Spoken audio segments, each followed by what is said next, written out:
Iloveyou, sometimes referred to as love letter, was a computer worm that attacked tens of millions of Windows personal computers on and after May 5, 2000 local time in the Philippines, when it started spreading as an email message with the subject line Iloveyou, and the attachment love letter FORUTXTVBS.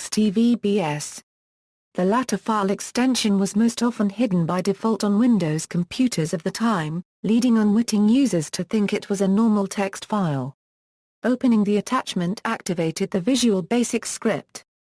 The worm did damage on the local machine, overwriting image files, and sent a copy of itself to all addresses in the Windows address book used by Microsoft Outlook. In contrast, the malicious only sent copies to the first 50 contacts. Success. On the operating system level, Iloveyou relied on the scripting engine's system setting being enabled and take advantage of a Microsoft algorithm for hiding file extensions. Windows hid file extensions by default. To do this, it parsed file names from right to left, stopping at the first period character. The attachment, which had 2 periods, could thus display the inner fake TXT file extension. Text files are considered to be innocuous, as they are normally incapable of running executable code. The worm also used social engineering to entice users to open the attachment to ensure continued propagation.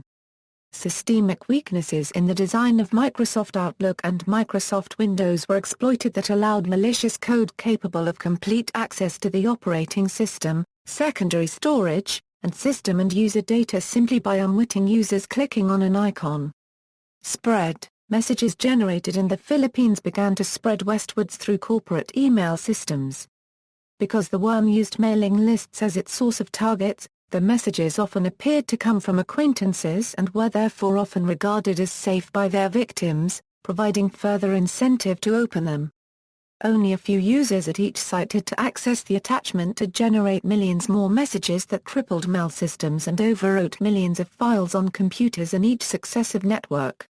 Impact. The worm originated in the Pandacan neighborhood of Manila in the Philippines on May 5, 2000, thereafter following daybreak westward across the world, moving first to Hong Kong, then to Europe, and finally the United States, as employees began their workday that Friday morning. The outbreak was later estimated to have caused US billion in damages worldwide, and estimated to cost the $15 billion to remove the worm. Within 10 days, over 50 million infections had been reported, and it is estimated that 10% of Internet-connected computers in the world had been affected. Damage cited was mostly the time and effort spent getting rid of the infection and recovering files from backups. To protect themselves, the Pentagon, CIA, the British Parliament and most large corporations decided to completely shut down their mail systems. This virus affected over 45 million computers and was one of the world's most dangerous computer-related disasters. Architecture. The Iloveyou script was written in Microsoft Visual Basic scripting, which run in Microsoft Outlook and was enabled by default. The script added Windows registry data for automatic startup on system boot. The worm then searched connected drives and replaced files with extensions JPG, JPEG, VBS, VBE, JS, JSE, CSS, WSH, SCT, DOC, HTA, MP2, and MP3 with copies of itself, while appending the additional file extension VBS, making the user's computer unbootable. However, the MP3 and sound-related files are hidden and not overwritten. The worm propagated itself by sending out one copy of the payload to each entry in the Microsoft Outlook address book. It also downloaded the Baroque Trojan renamed for the occasion as WinBug6X.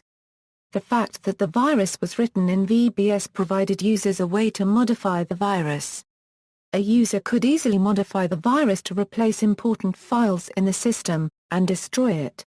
This allowed many variations of Iloveyou to spread across the Internet, each one doing different kinds of damage. Some mail messages sent by Iloveyou, virus alert. Important. Read carefully. Developments. On May 5, 2000, two young Filipino computer programmers named Reynal Ramones and Onal de Guzman became targets of a criminal investigation by agents of the Philippines National Bureau of Investigation. Local internet service provider Sky Internet had reported receiving numerous contacts from European computer users alleging that malware had been sent via the ISP's servers. After surveillance and investigation by Darwin Boacentor of Sky Internet, the NBI traced a frequently appearing telephone number to Ramon's apartment in Manila. His residence was searched and Ramones was arrested and placed on inquest investigation before the Department of Justice. Onal de Guzman was likewise arrested in absentia. At that point, the NBI were unsure what felony or crime would apply. It was suggested they be charged with violating Republic Act 8484, a law designed mainly to penalize credit card fraud, since both used prepaid Internet cards to purchase access to ISPs. Another idea was that they be charged with malicious mischief, a felony involving damage to property.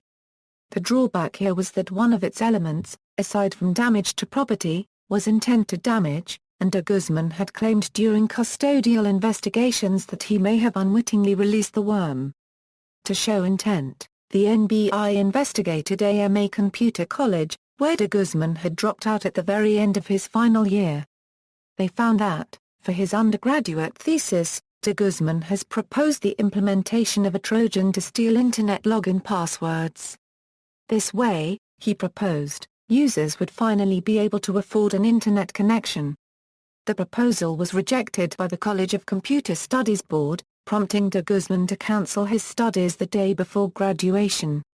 Legislative aftermath: since there were no laws in the Philippines against writing malware at the time, both Ramones and de Guzman were released with all charges dropped by state prosecutors. To address this legislative deficiency, the Philippine Congress enacted Republic Act No. 8792, otherwise known as the E-commerce Law, in July 2000, just 2 months after the worm outbreak. In 2002, the Iloveyou virus obtained a world record for being the most virulent computer virus at the time. See also, Christmas Tree EXEC, Code Red Worm, Nimda Worm, Timeline of notable computer viruses and worms, Computer virus, references. External links: The Love Bug, a retrospect, Iloveyou virus lessons learned report, Army Forces Command, Radsoft, the Iloveyou Roundup, No Sorry from Love Bug author at the Register, Cert Advisory CA 2000-04 Love Letter Worm, contains a script virus on this page.